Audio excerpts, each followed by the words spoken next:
Avenue Radio, and remember, do not curse out your fellow drivers. This has been your Rainier Avenue Radio traffic update. You probably have questions about COVID vaccines. Here are some answers about how they're being made. How are COVID vaccines being produced faster? Usually, vaccine testing and production are separate steps. But because of the pandemic, vaccines are being developed on parallel tracks. So both steps are happening just at the same time. How are the vaccines being tested? Right now, several different COVID vaccines are in testing. Each go through multiple clinical trials with up to thousands of volunteers. How do vaccines get approved? Not all COVID vaccine versions will make it to the final stages of testing and approval. Produced vaccines that do not pass clinical trials will be destroyed. But for those that do pass, a team of medical experts will examine test results and possible side effects. If the vaccine is effective and safe, it gets approved and gets to you. Go to covidvaccinewa.org to learn more. A message from the state of Washington.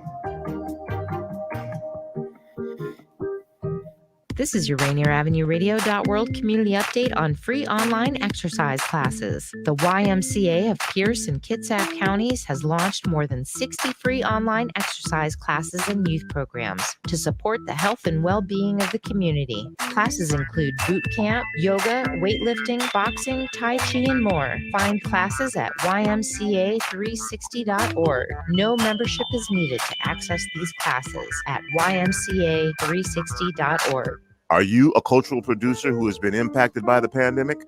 Four Culture is offering relief grants between $1,000 and $12,000 to cover your COVID-related losses and help you move forward with your creative work.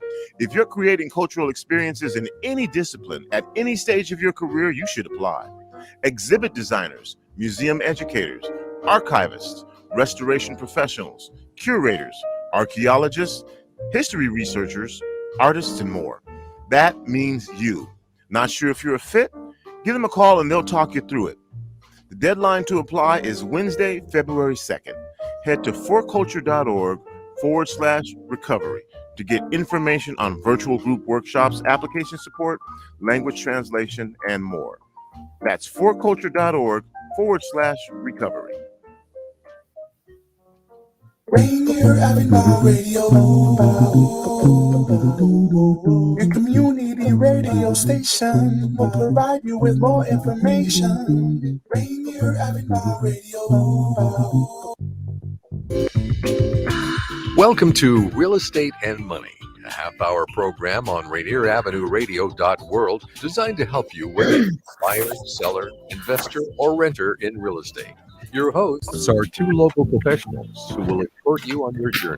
Violeta Strash, who has years of media advertising and marketing experience and brings this extensive knowledge to John L. Scott Real Estate and all our clients. And Tina Lombard, who is a mortgage loan originator with Guaranteed Rate Affinity with over 28 years of experience. And now here's Violeta and Tina. Yes, hello everyone. How are you? I'm good. You know what? Tina just drove through a blizzard to get here. To get to the blizzard. show. That blizzard. What the heck? That blizzard. Was that from yesterday? No, that was from like 2 hours ago. Oh, God. It's still going on another 2 hours, but I woke up to about that much snow on the ground. But so now you're going to stay put, right? Well, you know, here in Colorado, we just keep going. They just keep, like, everybody's got their SUV. And I just came home. I've got 5 neighbors out there with their snow throwers or whatever. So everybody's out there shoveling snow, except for me, Mariah. But, yeah, it's something else. And then, in the meantime, look what's behind me. That's a picture from the side of my home. Oh, that's beautiful. Absolutely beautiful. Is that last night? Last night? Well, actually, it's nice today, right now. We've had fog for days. I was out viewing some property. Couldn't see beyond the front fence, not even to the house because of the fog. It was crazy. A different kind of whiteout than what you have, definitely. Yeah, I mean, that looks absolutely beautiful right now. My God. Yeah. My God. But gosh, but anyways, thank you everybody for joining us. We've got a very good show today. Violeta right now is the expert on remodeling. Okay, and we're going to be talking about remodeling. We're going to be talking about the ups and downs, the pros, the cons. We're going to be talking about financing in the second half. But V, do you usually want to start off with the update or? Yes, I'm ready. Okay, here we go. For King County, active listings in the past week, 238, with 221 sold at an average price of $994,000. Does that sound different or what? Because usually it's a million something, right? Mm-hmm. And last year it was $1,060,000. So we're looking at a slight decrease. Can you believe that? Mm-hmm. It's amazing. But anyway, yeah, that's about, what is that? $66,000 below last year currently. Anyway, and then we're looking at the days on the market. Last January was 24. December, the end of December of, just a few weeks ago, 17. Mm-hmm. That is a decrease of 7 days. Again, really quick turnaround from active to sold. And then dollars per square footage. Last January, it was 408, and currently, the end of December, $478. So that's a $70 increase right there. When in Pierce County, we're looking at 125 homes out there on the market that became active last week. 143 sold last week at an average price of $552,000. Last year, it was $559,000. Just about a 1% increase right there. Days on the market, 26 last January. And then in December, the end of the year, we saw 16. So again, a difference of 10 days. Okay. Wow. Dollars per square foot, 227 last January, and the end of the year, 273. So still, it's costing more money per square foot to buy that house at $46 more than last January, beginning of the year. And then last but not least, in Snohomish County, we are looking at 97 actively listed homes. 101 was sold last week at an average price of $742,000. Last year was $738,000, and that's $4,000 difference. Things are changing, folks. Yes, they are. And then days on the market, beginning of the year, last year it was 26, the end of the year of 21, 16. So that's 10 days difference. Still pretty quick close on getting your house. See, it takes 10 days to list your home, and then to when it's pending, getting it off the market, sold. So think of that, sellers. Still really busy for you guys. And then dollar per square foot at the beginning of the year was $227. At the end of the year, we're closing at $273 a square foot. That's $46 difference. So there you have it. Things are changing. Interest rates, pricing of homes. It's kind of evening out. And what else do you see, Tina? Well, what we're finding out now is, the rates have gone up. And whenever the rates go up, people's approvals now are different. And so instead of having 20 or 30 people apply or offer on one house, it's dramatically scaled back to maybe 5 people are making an offer on the house. So you're not getting these crazy price hikes because there's not all these people trying to push the loan amounts up or the purchase amounts up. So the market is kind of correcting themselves. Now, the people are still going to qualify, but you have some people going, wait, hold on. Last week it was 3.1. This week it's 3.8. What's going on? So while those people are trying to figure it out, you've got some other people saying, okay, get out the way because we don't care what rate it is. Yeah, we want to buy this house. And so, because of that, things are starting to slow down as far as the value of houses going up, because now you're not getting these crazy offers on them. Right. So it's starting to force some sellers to say, maybe we missed the jump. So maybe we need to put our house on the offer now. Maybe we need to put our house on the market now because it doesn't look like it's accelerating. In fact, it may flatten out just a little bit. So you got a lot of sellers who are like, okay, let's sell our house. Let's sell it now. And so that's going to introduce more inventory into the market. That's going to introduce the prices starting to just curve off slowly, just a little bit again. So we've seen this cycles many, many, many times. And, in my career of like 29 years of doing this, we've seen these cycles happen. So the market's just adjusting itself. And it's actually a very good thing. Because people who actually have the money and the desire to buy a house, there's going to be less people out there making those crazy offers. So that's actually a very good thing. Yes, and that's what I say. It's not the matter of inventory being low. It's a matter of, us agents talking to our folks, telling them to talk to Tina, telling them it's okay. It's a great time to buy or especially sell your home. Mm-hmm. Don't miss the market on either side. It's time to do it now. So this actually is a good segue into what we're talking about, remodeling. Because, remodeling is also a very, very good option, either to remodel before you sell your house and put it on the market, or to buy a house that is in need of remodeling and buying it at perhaps a discounted rate because it's in dire need of remodeling. So it may be a good time to buy it and then go into remodeling. So that is why we are talking about it today. Yeah, and from a seller's standpoint, you want to get your house ready to sell at the best price. But remember, not all remodeling projects will add value to your home.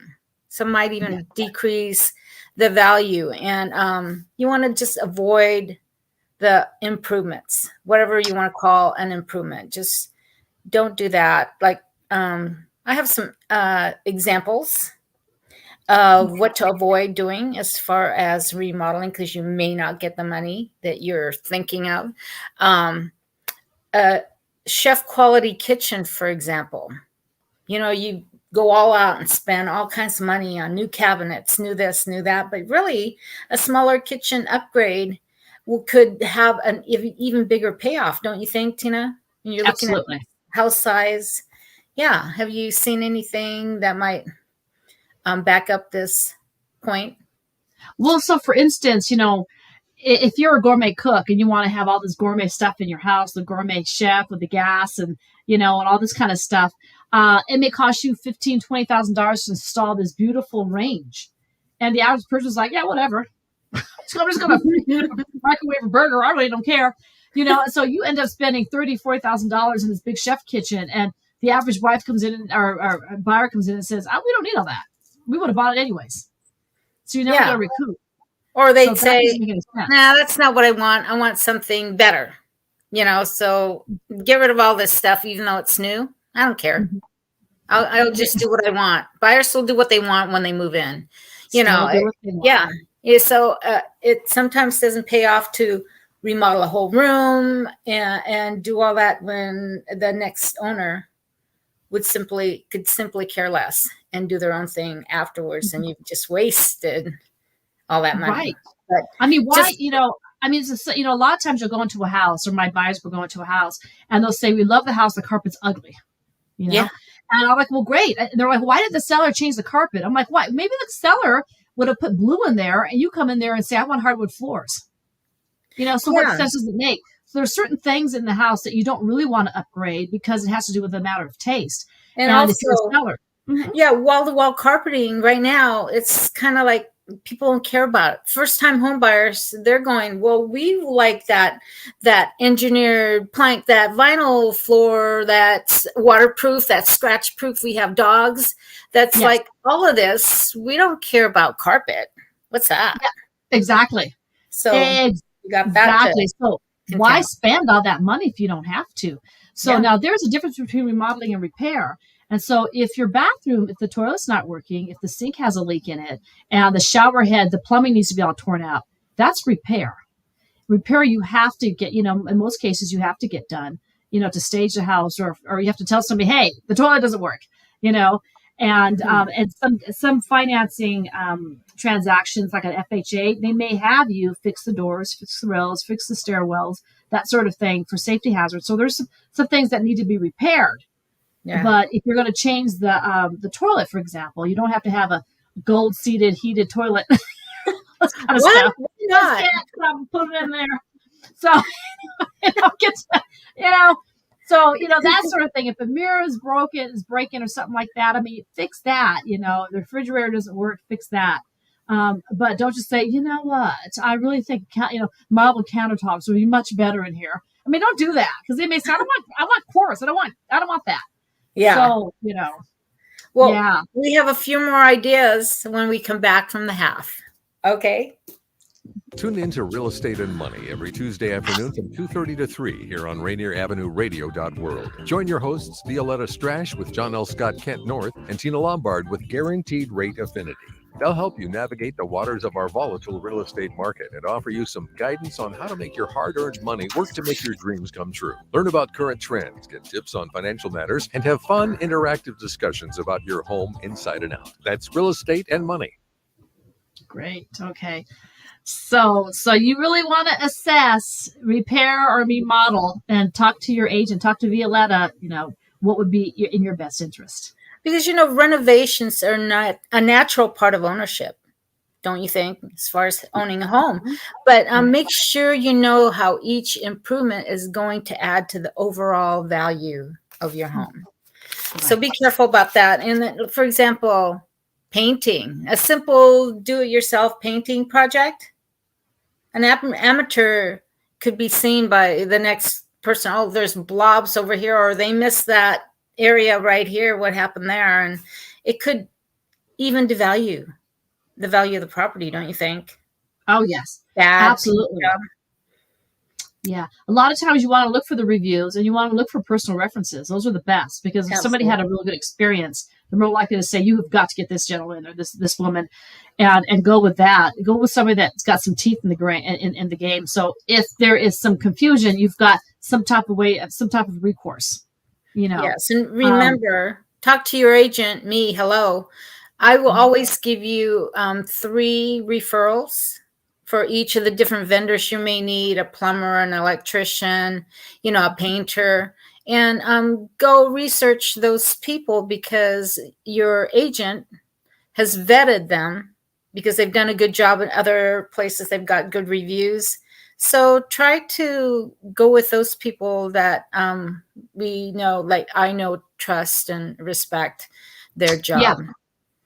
You have to. I know when I had my house painted, when I moved in here, I have a giant banister that goes all the way to, like a spiral banister. And I needed to have it all painted. I wanted to get the rails painted black. And I got estimate anywhere from $2,500 down to $250 to do the exact same thing. I'm like, really? So I did find somebody who did it on the lower scale. Beautiful job. He did my whole house, and it was beautiful. But I think I saw 4 or 5 painters that day. I just sat here and I had them all come in and do their bids. But in my case, I just know that you don't want to be bamboozled at the very end, but go with somebody that feels good, that's going to listen to you. It's not just price. Right. But just, if the banister is going to cost $2,000, imagine if you were taking out the whole staircase, or if you're doing a whole flooring, or you're doing a whole bathroom. So what I want to talk about too is financing for your remodel. And the ways you can do that. If you have a house, the easiest thing to do is take out a home equity line of credit, or a home equity loan from your local bank or credit union. Or you can take cash out of your first, you can refinance your first mortgage and take cash out. So for me, you want to ask yourself a lot of different questions, because what I'm going to do, what V's going to do, what Mark or Sally or Fred are going to do are all different things, just depending on your situation. If you only need $50,000, that's one thing. If you only need $10,000, that's the other. So the first thing is to find out what it is that you need, and talk to an interior designer, talk to a vendor, find out how much it's going to cost. And then with that estimate, look at your house and see if you have equity in the house. And if so, talk to a mortgage person or talk to your bank. Now, if it is a remodeling thing that it's going to cost maybe $100,000 or $50,000, a small percentage of your house, I always ask people, what is the interest rate on your first mortgage? And if your first mortgage is at like 6%, oh yeah, we're refinancing, we're taking cash out, and we're gonna give you the whole ball of wax. But right now, I have a lot of people who've got rates of 3%, 2%, 3.1. And if you do a cash out, the cash out rates are now like almost 4%. So I will tell them, you will not pop your $400,000 loan at 2.7 to get a $10,000 line of credit, or whatever, $50,000 worth of a loan. So if you have just a smaller case, I would try the bank first or a credit union and get a second mortgage, or they call it a home equity loan or home equity line of credit. That's the first place I would go. And a lot of times it's faster, it's a lot cheaper, and it's not as evasive as a first mortgage. So that's the route I would go. Now, a lot of people also, they've got like maybe $600,000 in their retirement, and they're like, I got $600,000 in my retirement. I don't want to take out a loan. Can I go to my 401k or what have you? Well, everybody is different. Sometimes when you buy a house, you can take money out for the down payment or for the cost of buying that new purchase, but not necessarily if you have a home already, you can't go into your 401k, that sort of thing. But you do want to talk to your a mortgage loan officer or a bank first, because if you're going to take out any type of loan or any type of money, it may behoove you to take the money out of your house, because potentially you can have a tax write-off. Does that make sense? Yeah. Yeah. Sure. So do you get a lot of people, V, who say, I've got a chunk of money. I don't want to put it down in the house. I want to save some for renovating, but I wanted to put enough down to get the house. But I wanted to put some money back so I can remodel. What do you find? Yeah. And I always go, well, talk to your lender, Tina.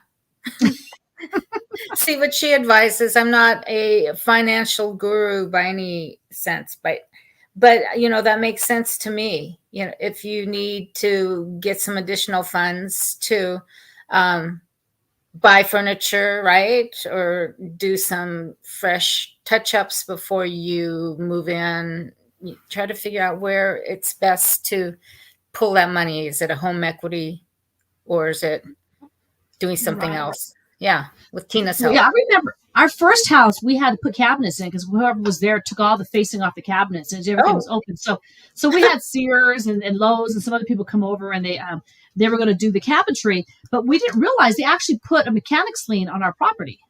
They put a lien on our house for like $4,000. I'm like, what is going on? I didn't know all that, and I could have just done a home equity loan, because a home equity loan does a lien too, but I have the potential for a tax write-off with my home equity loan. So a lot of these vendors, actually, if you're doing a small project that's only $3,000 or $4,000, you may just get financing from the cabinetry people or the kitchen people, or from wherever you're purchasing that appliance from. So that may not be a bad option, because a lot of times it's cheap, it's small, whatever. Who cares if the interest rate's 8% when it's only $2,000 or $3,000? Who cares? So a lot of times you can just go to whoever you're buying it from and ask if they have some local financing. Right. But remember to always look at that interest rate, because it could be 23%, 26%. Yes. And all of a sudden your, $1,500 furniture is like, what? I didn't think it was going to be that much if you pay minimum or not at all, and you get dinged with 23 to 26, 28%. Hello. No, it's absolutely insane. It's insane. So I wanted to get landscaping done in my house. We have a big garden in the back. I got a big thing up in the front yard. And I had like 3 landscapers come over and ask them all the exact same thing. One guy was $6,000. Okay. One guy was $15,000. One lady quoted me $33,000. I kid you not. $33,000, and she was so nice and all this stuff. I'm like, what in God's? So I gave my boyfriend like $1,000. I'm like, do it.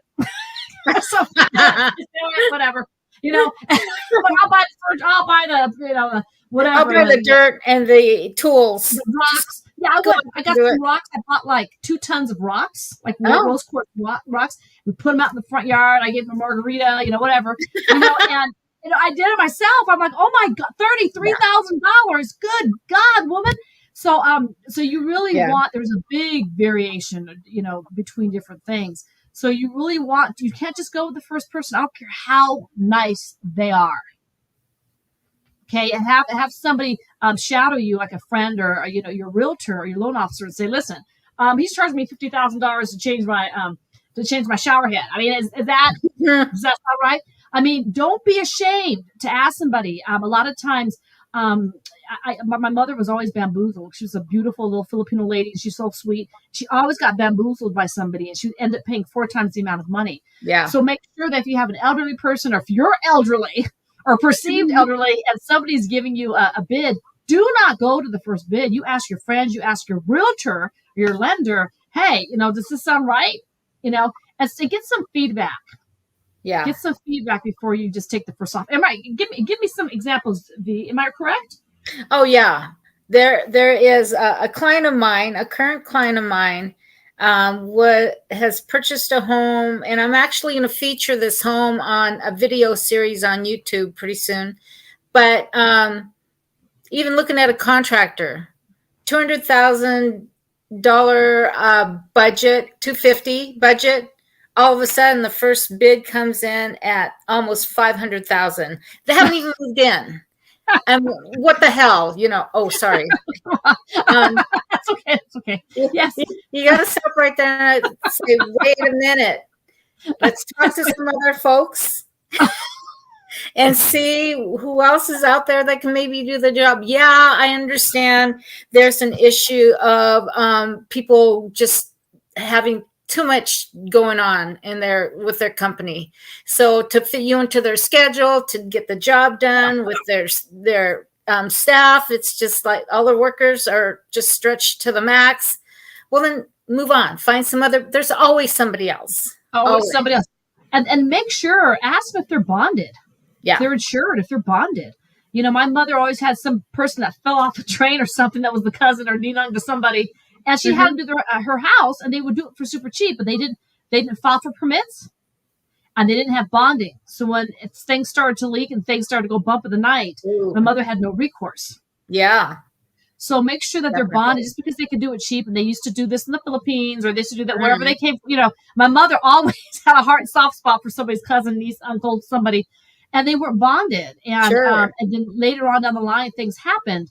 So make sure that they've got some degree of bonding or something, and don't just tip the first person. Just make sure you've got some backup if anything should fall apart. And another advice I have, if you have someone that you know and trust who's an inspector or an appraiser, they know people. They know who does a good job. They know who's busy right now, who's not. And I've gone to those two sources to find out who I could talk to for electrical, for example. You can be a good cook in the Philippines. You're the best chef ever. But yeah, you could come here and say, "I'm a plumber." Well, how does that make you be a plumber? Yeah. I don't know. So it's so funny because when we do renovation loans, the banks will do FHA renovation loans on your current house. Yeah. But we have to make sure the builders, they have to go through compliance. The builders, the vendors, everybody that touches that house needs to be vetted. So if you do go through a home equity, or if you do go through some type of renovation loan with your bank, they make sure. I mean, you can give them the people you want to use, but they will vet them, and that's a very important thing. Yeah, it's great. Yeah. What goodness. So we're nearing the end. Do we have any more announcements, Fee? What's interesting coming up, Tina? Tell them about next week. It'll be so much fun. Yeah. So next week is it's Chinese New Year's, and that's February 1st. And so this is the year of the tiger. So we're going to be talking about, I'm going to have some of my friends here from the Asian Real Estate Association. We're having our board meeting, and we're having a big celebration for Lunar Year. So we want you to join us next week at 2:30 in Seattle and 3:30 here in Colorado. And we're going to be celebrating the New Year, talking all about Feng Shui and the New Year and what it means for the year of the tiger. Yes. And when you add up the numbers of our new home, it is Feng Shui, correct? Is it? Yeah, there you go. That's what I'm talking about. We're going to talk about that next week, V. We're going to talk about that next week. Yeah. So anyways, thank you so much, everyone. And I just want to say, Daniel sent me we were talking about the grant before the show started. It's forculture.org/recovery. If you're an artist or somewhere in the creative arts and you're looking for some type of assistance that probably fell short during COVID, you want to go ahead and check out that website. And that is forculture.org/recovery. Mm-hmm. All right. Well, thank you, everyone. Thank you, Daniel, for keeping us always on the air. We'll see you next Tuesday. I'm Violeta Strash with John L. Scott. Yes. And I'm Tina Lombard. I'm with Guaranteed Rate Affinity. Bye-bye. I'll see you next time. You've been listening to Real Estate and Money with your hosts, Violeta Strash and Tina Lombard. For more information, call 206-717-4490. That's 206-717-4490. Go to the Rainier Avenue Radio.world website to find the Real Estate and Money schedule, or tune into our live show every Tuesday afternoon from 2:30 to 3. We will help you find your dream home.